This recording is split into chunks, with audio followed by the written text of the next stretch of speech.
শুনেছেন মুহুর্মুহু গুলির শব্দ আর ফজরের আজান। এটাই ছিল আমাদের জুলাই। বেশি দিন আগের কথা না, মাত্র 2 বছর আগের কথা। এখন যদি আপনাকে জিজ্ঞেস করি জুলাইয়ের মূল ব্যর্থতাটা কি, আপনারা চট কইরা মনে আসবে শাওনের স্ট্যাটাস, মাহিয়া মাহি স্ট্যাটাস, পিয়া জান্নাতুলের লাফালাপি, আর যুবলীগের নেত্রী ওই থুকু বিএনপির এমপি নীলুফারের ওই বক্তব্য। হাসিনার পুলিশের কাছে স্নাইপার ছিল না, কিন্তু কথা হইতেছে যুবলীগ নেত্রী নীলুফার থুকু বিএনপির এমপি নীলুফারের ওই বক্তব্যটাই তো ভুল। পুলিশের কাছে স্নাইপার তো ছিল এবং আছে, কয়েক দফায় তারা স্নাইপার কিনছে। জুলাই অভ্যুত্থানের সময় স্নাইপাররা কারা ছিল? বাংলাদেশ পুলিশের সোয়াট এবং সিআরটি নামে 2টা স্পেশালাইজড ব্রাঞ্চ আছে। এই 2 ব্রাঞ্চে স্নাইপার ট্রেনিং পায়, মানে পুলিশের 2টা ব্রাঞ্চে ডেডিকেটেড স্নাইপার থাকে। আবার ওইদিকে র্যাবের বিশেষ স্নাইপার টিম আছে দেখেন, আর একদিকে বিজিবির স্নাইপার টিম আছে। তাদের ইনভেন্টরিতে 1500-র বেশি টাইপ 85 থান্ডারবোল্ট এক্সট্রিম টাইপের স্নাইপার রাইফেল আছে। আর সেনাবাহিনী, বিমান বাহিনী, নৌবাহিনীর কথা বাদই দিলাম, এদের প্রত্যেকেরই highly train dedicated sniper team আছে। প্রায় 10 থেকে 15 রকমের আমেরিকান, ব্রিটিশ, টার্কিশ ব্র্যান্ডের হাজার হাজার স্নাইপার বন্দুক আছে।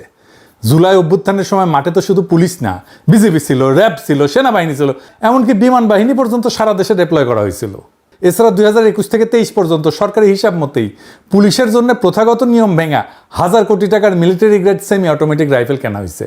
এত কিছুর পরেও কিছু জাউরা জুলাই আন্দোলনের সময় স্নাইপার নিয়ে নানা গুজব আর কনস্পিরেসি থিওরি হাজির করে আর বলে যে আইন শৃঙ্খলা বাহিনীর কাছে স্নাইপার ছিল না।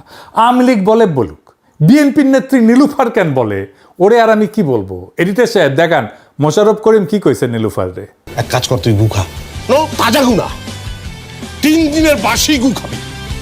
তারপরে নীল নীল মোটা মোটা মাছি উড়ে বেড়াচ্ছে, সেই গু খা, মাছি সহ খা, কচকচ করে শব্দ হবে, ক্রিসপি গু খা। শুনেছো নীলুফার ঠিক মতো কথা কব একেবারে। এরপরে হাউকাও শুরু করলো মাতারি শাওন, সে নাকি জুলাইকে তার সাথে এসে দাঁড়াইলো আরো 2 মাতারি, মাহিয়া মাহি আর জান্নাতুল পিয়া। এই যে হাউকাও হইলো সপ্তাহ জুড়ে, এগুলো আসলে কি? এগুলো ডিজাইন করা হয়েছে, কারা করেছে বুঝে নেন। একসাথে এগুলোরা দিয়ে চিল্লানি, এগুলো সাজানো জিনিস, যেন কিছু থেকে আপনার আমার নজর সরাই দিতে পারে। আর কোনো কারণ নাই। যে বিএনপি জুলাইয়ের পক্ষে বলতেছে এখন, এমনকি শিলং সালাউদ্দিন পর্যন্ত বলে আওয়ামী লীগের রাজনৈতিক পতন হয়েছে, আওয়ামী লীগের রাজনৈতিকভাবে নিপাত হয়েছে, নির্মূল হয়েছে, দাফন হয়ে গেছে দিল্লিতে। সেই আওয়ামী লীগ বাংলাদেশে আর কোনোদিন রাজনীতি করতে পারবে না। রাজনৈতিক দল হিসাবে আওয়ামী লীগের বিচার দাবি করেছি আমরা, আপনারা দাবি করেছেন, তদন্ত পরিচালিত হচ্ছে। ইনশাআল্লাহ খুব শিগগির রাজনৈতিক দল হিসাবে সেই রাজনৈতিক দলকে বিচারের কাঠগড়ায় নিয়ে যাওয়া হবে। সংবিধানের 47 আর্টিকেল অনুসারে আইন সংশোধন করা হয়েছে, সন্ত্রাস বিরোধী আইনে আছে, আইসিটি অ্যাক্ট আছে, রাজনৈতিক দলের সংগঠনের বিচার করা যাবে। যে কারণেই হোক, সেই বিএনপির এমপি হুদা কামে জুলাইয়ের বিরুদ্ধে বলে না। তাইলে আসেন ধাপে ধাপে বুঝে দেখি আসলে কি লুকাইতে চায় তারা, আর কেন তারা এটা বলে। এইগুলা ডিস্ট্রাকশন, কোনো দুর্ঘটনা না, কোনো স্বতঃস্ফূর্ত ঘটনাও না। এটা একটা কৌশল, হঠাৎ কইরা হয় নাই। এইটা একটা বহুত পুরানা কৌশল। এই কৌশল ব্যবহার করে গোয়েন্দা সংস্থা, রাষ্ট্রযন্ত্র আর বাঙ্গু এলিট মিডিয়া, ফোনদের আলো, দিল্লি স্টার, ছায়ানট, উদিসি, এদের পিছনে ইন্ডিয়ান কালচারাল এস্টাবলিশমেন্ট। এইটার আবার একটা একাডেমিক নামও আছে। যাই হোক, সেটা যাওয়ার আগে আপনাদের কয়টা জিনিস দেখাই। এই যে মেরিল প্রথম আলো পুরস্কার দেখেছেন না আপনারা? প্রত্যেক বছর হয়, তাই না? এখন আমার একটা কথা বলেন তো, ওইখানে পুরস্কারটা আসলে কি, কে পাইলো, কোন বিভাগে কে জিতলো, এটা কেউ মনে রাখে? মনে করেন তো, শেষ কবে কাউরে বলতে শুনছেন আমি মেরিল প্রথম আলো পুরস্কার পাইছি? তারে পরিচয় করে দেওয়া হইতেছে, উনি কলে মেরিল প্রথম আলো পুরস্কার পাইছে। শুনেছেন? শোনেন নাই? আপনাদের কি মনে আছে? নাই তো, কেউই মনে রাখে না কে পাইলো। তাহলে মানুষ মনে রাখে কি? মনে রাখে ওই স্টেজে কি হইলো, কোন নায়িকা নাচলো, কে কি পোশাক পরে আসলো, কার সাজ কেমন ছিল, এটাই আসল প্রোডাক্ট। পুরস্কারটার নিছক একটা মোড়ক, ভিতরের আসল পণ্যটা হইল সুন্দরী নারীর দৃশ্য। কারণ দুনিয়ায় সুন্দরী নারী একটা গুরুত্বপূর্ণ কৌশলগত সম্পদ, স্ট্র্যাটেজিক অ্যাসেট। এটা মনে রাখেন। এটা ইন্ডিয়া জানে, আওয়ামী লীগ জানে, বাঙ্গু বামেরা খুব ভালো করে জানে। এটা কথা কইয়া রাখে, এইগুলোরে সুন্দর বানানো হয়, সুন্দর না করলে ওরা। যাই হোক, ওইদিকে আর না যাই। এই জন্যই খেয়াল করে দেখেন, আর্ট, কালচার, সিনেমা, নাচ, নাটক, গান, অভিনয়, মডেলিং, এই গোটা সাংস্কৃতিক পরিসরটা সিংহভাগ কাদের দখলে? হিসাব করে দেখেন। এরাই ইন্ডিয়ান আধিপত্যের অংশ। জামাতের কথা বাদই দেন, ওদের তো এখানে ঢোকার প্রশ্নই আসে না। কিন্তু বিএনপির কেউ আছে এই জায়গায়? নাই।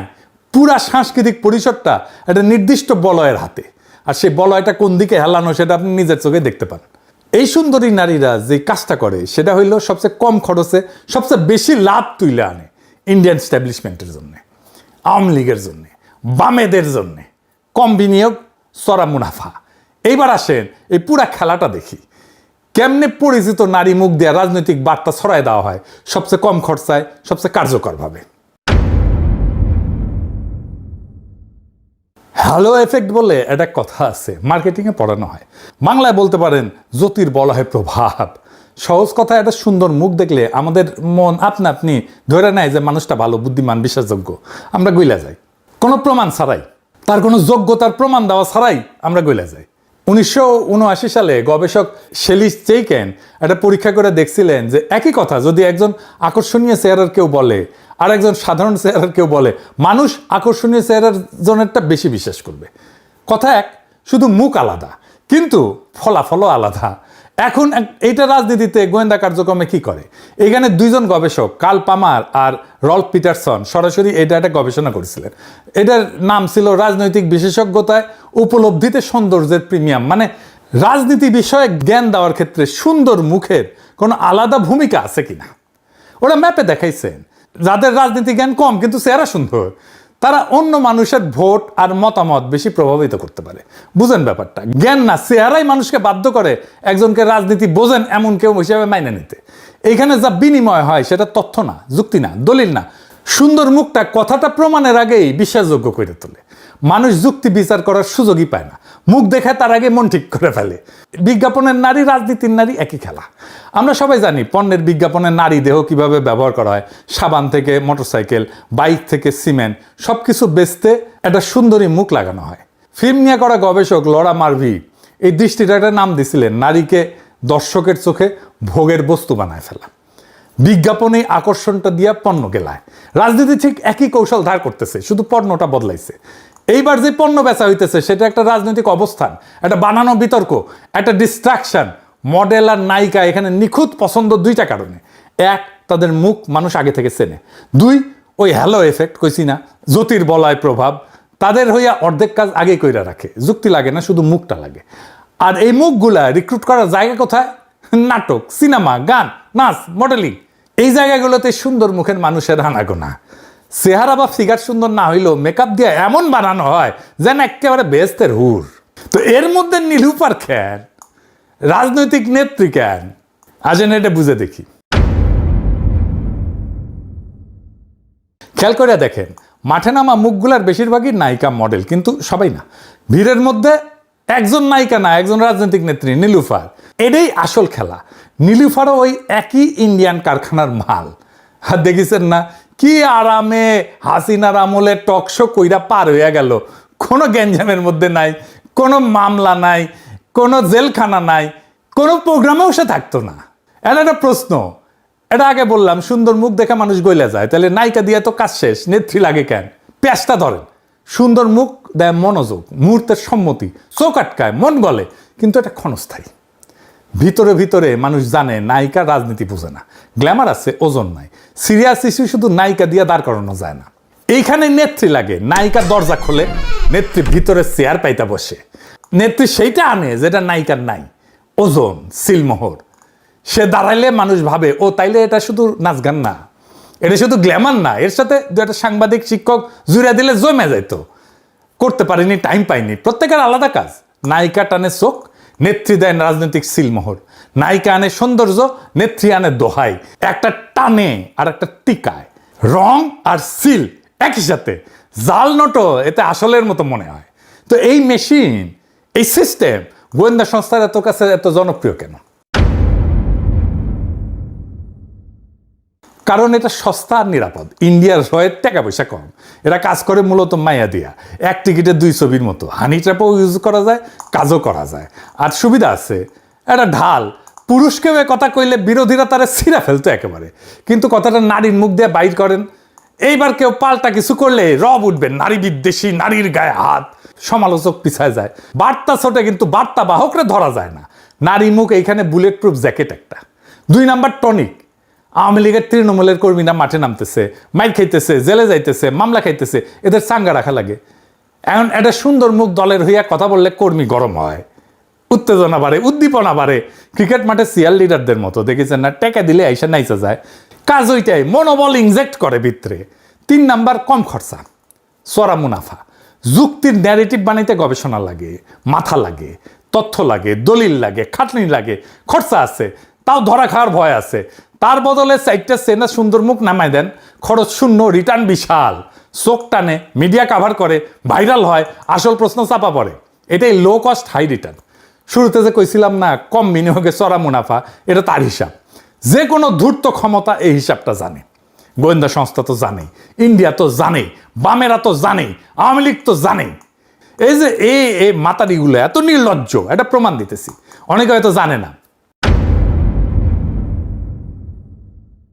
এটা হচ্ছে মুরাদের ব্যাকডোর ক্র্যাশ মাইয়া মাইয়ের একটা শ্যুট থেকে নেওয়া ছবি, ইউটিউবে আছে ভিডিওটা।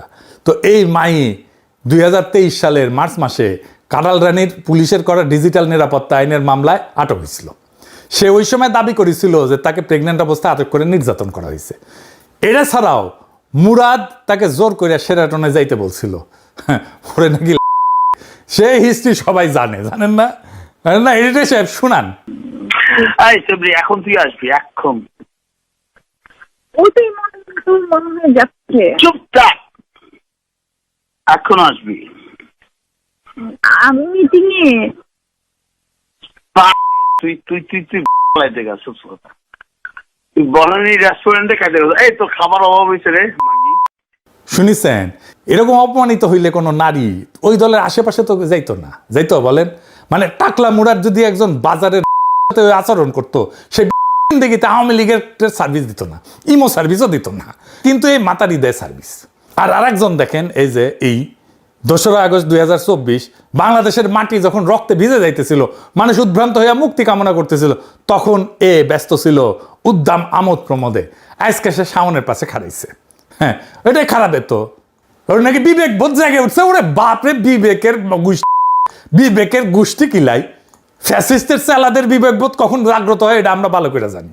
ওই ভারতীয় পণ্য বয়কট আন্দোলনের টাইমে হাঙ্কের মুক্তিযুদ্ধে ইন্ডিয়ার অবদান শিখাইতে এসেছিল। সেই যে আমি দিছিলাম বাম্বু। এডিটর সাহেব দেখান ওই আগেরটা। তার আগে একটু ওই বোতল সুন্দরীর নিয়ে কথা কয়ে নেই। আমি কইছি না এগুলো গ্ল্যামারের 12টা বাজায় দেবো। বোতল সুন্দরী কেন জানেন? এইগুলা তো সৌন্দর্য আর গ্ল্যামার বেছে, কিন্তু ফিগার দেখেছেন সরিষার তেলের বোতলের না কান ইনকা না কালে। তো বোতল সুন্দরী আমার আসপর্দা দেখা আমি টাস্কিত হয়েছি। সেটা লাইভ করেছে, সে কি করছে দেখেন। So yes, hi everyone, Eid Mubarak. আমি এখন লাভিশ বুটিক সেলুনে আছি। আচ্ছা, আমি একটা জিনিস বলতে চাই। হ্যাঁ, এই যে মানুষ আমার ছবির নিচে যে লেখেন বয়কট ইন্ডিয়ান প্রোডাক্ট, আপনারা হিস্ট্রি জানেন? ইনফ্যাক্ট আমার মনে হয় আপনারা জানেন কি জানেন? সাবিয়া, হিস্ট্রি জানেন? 1971, হ্যাঁ, এই যে বাংলাদেশের যুদ্ধ যে হয়েছে পাকিস্তানের সাথে, হিস্ট্রি জানেন?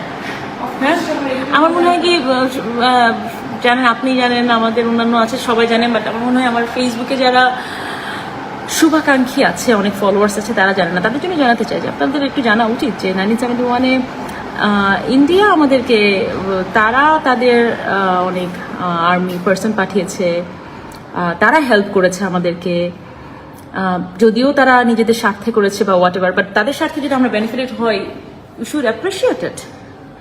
হ্যাঁ, না হলে এই যে এই এত বড় বড় কথা, এই তারপরে ফেসবুক কিছুদিন পর আপনারা ফেসবুক বন্ধ করে দেবেন। এই ফেসবুক কারা চালায়? ফেসবুককে মার্ক জুকারবার্গের ওনার রিলিজিয়ন কি জানেন আপনারা? অশিক্ষিতর একটা লেভেল থাকে, লেভেল বাদে আপনারা অশিক্ষিত হয়ে যান। একটু গুগল করেন, একটু গুগল করে জানেন যে যাদেরকে বয়কট করতে চান তারা কোথায় আর আপনারা কোথায়, এবং তাদেরই প্রোডাক্ট দিয়ে আপনারা এখানে আসতেছেন।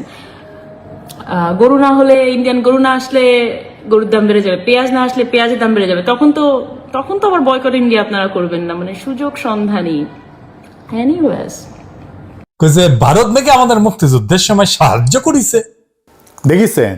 তবে এদের এই লাফালাফির চাইতে খুনি জিয়াউল হাসান আর ইনুরে হাত করা ছাড়া আদালতে যাওয়া, হাসি হাসি মুখ করে কথা বলা, ইনুর নাকি আবার গায়ে হাত দিবেন না বলে সেন্ড করে ওটা, এটা দেখাটা আমাদের জন্য বেশি অপমানের। ভাই প্লিজ প্লিজ আমাদের রাস্তা ইয়ে করেন না প্লিজ রাস্তা ইয়ে করেন রাস্তা স্যার করবেন না। এইগুলা থেকে যেন আমাদের নজর সইরা যায়, তাই এইগুলারে নামানো হয়েছে, এই মাতারিগুলারে নামানো হয়েছে। এই 2 বছর যা হয়েছে বিচারের নামে, এটা হইতেছে বিচার শুরু হয়েছে, চার্জ গঠন হয়েছে, কিছু রায় হয়েছে সামান্য। প্রায় 192 জন প্রভাবশালী ব্যক্তি জেলে, কিন্তু এখনো পর্যন্ত হাতে গোনা কয়েকজনের বিচার সম্পন্ন হয়েছে।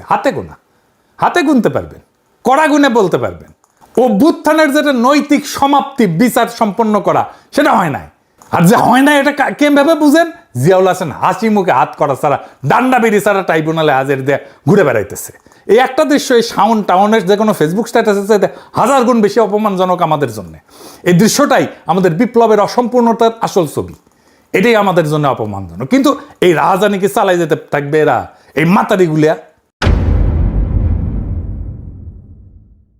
না। এদের যেহেতু চিহ্নিত করা গেছে, এদের জন্য যথাযথ শাস্তির ব্যবস্থা করতে হবে। মাইয়া হয়েছে তো কি হয়েছে? ফ্রান্সে যে সমস্ত নারীরা নাজি অকুপেশনের সময় নাজিদের সাপোর্ট করছে, তাদের ফ্রেঞ্চরা একটা প্রকাশ্য শাস্তি দিত। নাম ছিল এপুরাসিও সোভাজ। ওই অর্থ হইতেছে বিচার বহির্ভূত শুদ্ধিকরণ। ফ্রান্স যখন নাজিদের বাহিনীর হাত থেকে মুক্ত হয়, তারপরে আনুমানিক 20,000 নারীর মাথা কামায় দেওয়া হয়েছিল। এই নারীদের বলা হতো লেতদু, মানে মুন্ডিতা নারীরা, মানে যাদের মাথা কামানো হয়েছে। এই ঘটনাগুলো ছিল প্রকাশ্য, জনতা জড়ো হয়ে আর নারীদের দেখতো, টিটকারি দিত, তারপরে গোটা এলাকায় ভেতর দিয়ে হাঁটায় নিয়ে যাওয়া হয়তো, পাশায় সাপ গাইতে নিয়ে যেত। গরম লোহা দিয়ে শরীরে স্বস্তিকা চিহ্ন আইকা দিয়ে দেওয়া হইতো। কাউকে মেরে ফেলা হইতো, মারতে মেরে ফেলা হইতো। আমরা শাওন অ্যান্ড গংকে এইভাবে ফ্রান্স তরিকায় শাস্তি দেব, নো মার্সি, কোনো ক্ষমা নাই। আপনি প্রতিশোধ নেন নাই, কোনো লাভ হয়েছে? লাভ হয় নাই। শাওন অ্যান্ড গংকে ঠিক একই ফ্রেঞ্চ তরিকার ট্রিটমেন্ট দিতে হবে। পশ্চিমারা এসে যদি বলে এইসব কি করতেছো, আমরা কুমুদ তোমাদের দেখে শিখেছি। তোমরা কেমনে ডিল করছো ফ্যাসিস্টদের সহযোগিতায় আমরা দেখি নাই, দুনিয়া দেখে নাই। সারা দুনিয়া এইভাবে করে ডিল। ওদের সাথে মানুষের মতো আচরণ করছেন তো মরছেন। সবাইরে করতে হবে না, মারা কয়েকটারে করেন। র আর রিক্রুটমেন্টের জন্য মাতারি খুঁজে পাবেন না সারা বাংলাদেশে। 100 বছর ধইরা তৈরি থেকে বিপ্লবী মুহূর্ত আবার আসবে, শীঘ্রই আসবে। মিস যেন না হয় একটা মাতারিও। 100 বছরের শিক্ষা দেওয়া লাগবে ওই একদিনের মধ্যেই, ভুল যেন না হয়। ইনকিলাব জিন্দাবাদ।